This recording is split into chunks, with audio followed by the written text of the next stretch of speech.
আসসালামু আলাইকুম, ওয়েলকাম করছি রিয়াসুদ আজিম। ভিন্ন ধর্ম মতাদর্শী যারা শুনছেন সবার প্রতি আন্তরিক কৃতজ্ঞতা। গুরুত্বপূর্ণ ডিসকাশন করতেই হচ্ছে। যখন আমি কলম্বোতে অবস্থান করছি ঠিক তখন বাংলাদেশের যে ইচ্ছা, বাংলাদেশের যে বাসনা, বাংলাদেশের যে যুক্তি ছিল যে ওয়ার্ল্ড কাপটা টিম টাইগার্স খেলবে শ্রীলঙ্কার মাটিতে, ডেফিনেটলি কলম্বোতে অথবা ক্যান্ডিতে, সেই ইচ্ছা পূরণ হয়নি। একই সাথে একই সময়ে যে ঘটনাটা ঘটেছে, যে ঘটনা আনুষ্ঠানিকভাবে প্রচারের অপেক্ষায়, ঘোষিত হবার অপেক্ষায়, সেটা বাংলাদেশের জন্য আসলে কতটুকু লাভ বয়ে আনলো। ভারত পাকিস্তান ম্যাচ হচ্ছে এবং এই কলম্বোর প্রেমাদাসা স্টেডিয়ামে সব ঠিক থাকলে এ মাসের মানে ফেব্রুয়ারির 15 তারিখে ভালোবাসা দিবসের পরের দিন এই ম্যাচটা অনুষ্ঠিত হতে যাচ্ছে। এবং এই ম্যাচকে কেন্দ্র করে সবশেষ যে বৈঠক লাহোরে হয়েছে, যেখানটায় Bangladesh cricket board president Aminul Islam Bulbul উপস্থিত ছিলেন, সেই বৈঠক থেকেই সিদ্ধান্ত হয়েছে পাকিস্তান তার অনুর অবস্থান থেকে সরে আসবে। আইসিসি সেই গ্রিন সিগন্যাল পেয়েছে, বিসিসিআই তারা স্বস্তির নিঃশ্বাস ফেলেছে এবং একই সাথে ভারত পাকিস্তান ম্যাচ নিয়ে আনুষ্ঠানিক ঘোষণার দিনক্ষণের মোটামুটি ফাইনাল হয়ে গেছে। কি হলো ওই বৈঠকে? ওই বৈঠকের পর বাংলাদেশ থেকে হুট করে মধ্যরাতে কল পেয়ে আমিনুল ইসলাম বুলবুল ছুটে গেছেন। ভাইস প্রেসিডেন্ট ফারুক আহমেদ পর্যন্ত সেই ব্যাপারটা জানার সময় বা সুযোগ পান নাই। এমন কি ঘটলো যে কারণে অবশেষে বরফ করলো ইন্ডিয়া পাকিস্তান ম্যাচ বাংলাদেশের জন্য, যারা ভারতের বিপক্ষে খেলবে না সেই পাকিস্তান খেলতে রাজি হয়ে গেল। এবং আমিনুল ইসলাম বুলবুলকেই বা যেই দলটা বা যেই দেশের প্রেসিডেন্ট সেই বোর্ড মিটিং এ মানে স্পেশাল মিটিং এ অংশগ্রহণ করলেন, সেই দল মানে তার দলই তো খেলছে না, তিনিই বা কি করলেন?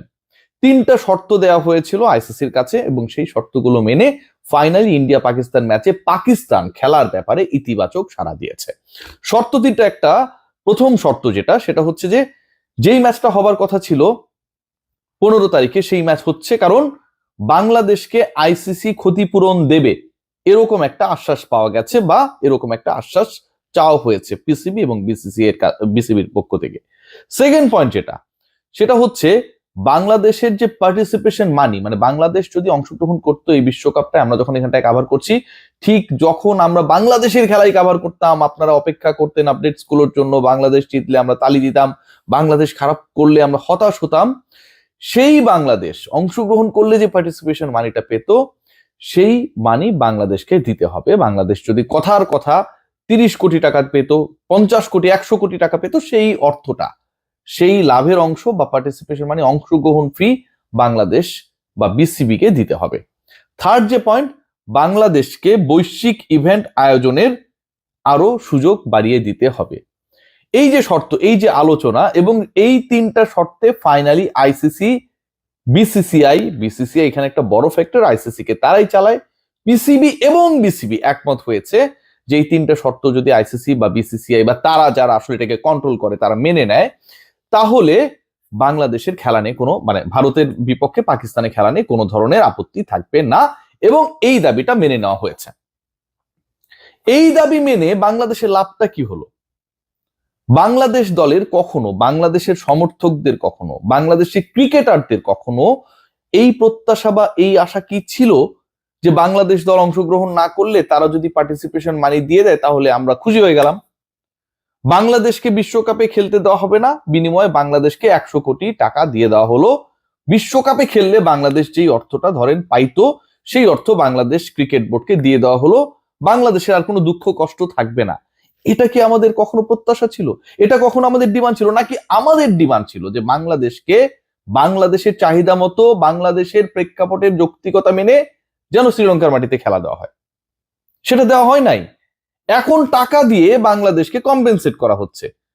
একবার ভেবে দেখুন যে ভারত আর পাকিস্তানের ম্যাচ মাঠে করানোর জন্য যত ধরনের নেগোসিয়েশন হলো, বোর্ড টু বোর্ড ডিসকাশন হলো, 3টা বোর্ড এবং আইসিসি, বিসিসিআই, পিসিবি, বিসিবি এবং সাথে আইসিসি, মধ্যরাতে বুলবুলকে ফোন করে লাহোরে নিয়ে যাওয়া হলো, কত কিছু হলো, কারণ 15 তারিখের ম্যাচটা খেলাতে হবে। এত কিছু শিকি অংশ কি হয়েছে যে বাংলাদেশের খেলাগুলো যেন শ্রীলঙ্কায় খেলানো হয়, সেই ব্যাপারে এই দৌড়ঝাঁপ কি হয়েছে?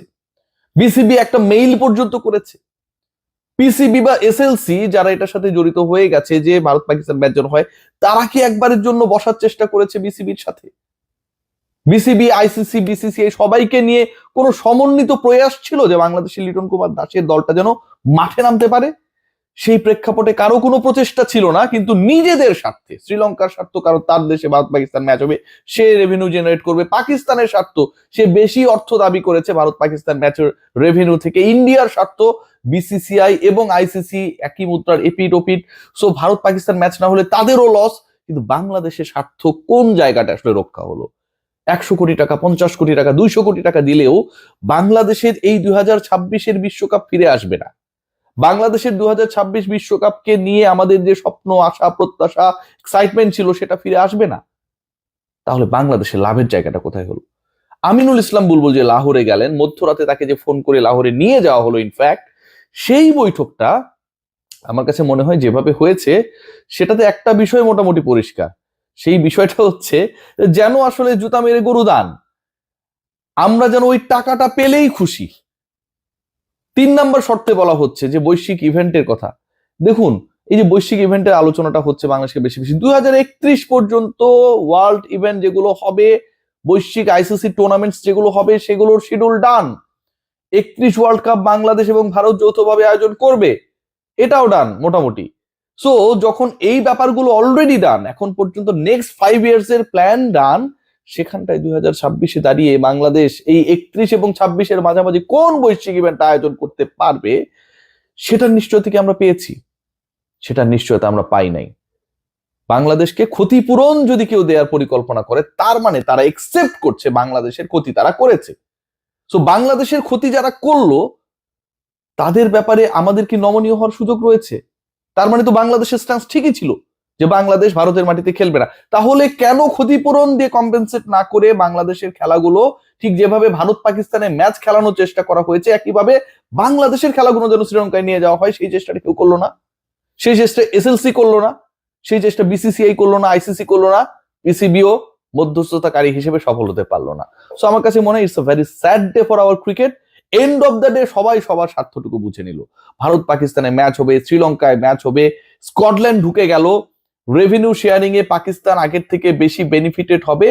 বাংলাদেশকে ডেকে মিটিং করে কিছু টাকা ধরিয়ে দেয়া, অথবা স্যাংশন আসবে না, শাস্তি আসবে না, এই আশ্বাস দেয়া ছাড়া বাংলাদেশ ক্রিকেট বোর্ডের প্রাপ্তির জায়গাটা zero. End of the day Bangladesh cricket board, বাংলাদেশের ক্রিকেট সবকিছুই ডিপেন্ড করে, সবকিছুতে ওই স্বপ্নগুলো ক্রিয়েট হয় বাংলাদেশের ক্রিকেটাররা মাঠে খেলে দেখে। বাংলাদেশ বিশ্বকাপ খেলে দেখে, সেই বিশ্বকাপে বাংলাদেশ খেলতে পারলো না। বলার কিছু নেই, একটু এন্ডোর্স করতে চাই, এবং এটা মন থেকেই করা। Lily whip chia body wash, আপনারা সবাই জানেন আমি বারবার এই পণ্যের প্রচার করার চেষ্টা করি, অ্যান্ড ডেফিনেটলি ইটস ভেরি, আমার কাছে মনে হয় ইফেক্টিভ। কারণ আপনি যখন ইউজ করবেন অ্যাটলিস্ট 72 আওয়ার্স পর্যন্ত, আপনার বডিতে ময়েশ্চার ধরে রাখার ক্ষেত্রে অন্য যে কোনো বডি ওয়াশ যেখানে ফেল করে, লিলি সেখানে সাকসেসফুল। আই গ্যারান্টি ইট। সবাই ভালো থাকবেন, টেক গ্রেট কেয়ার।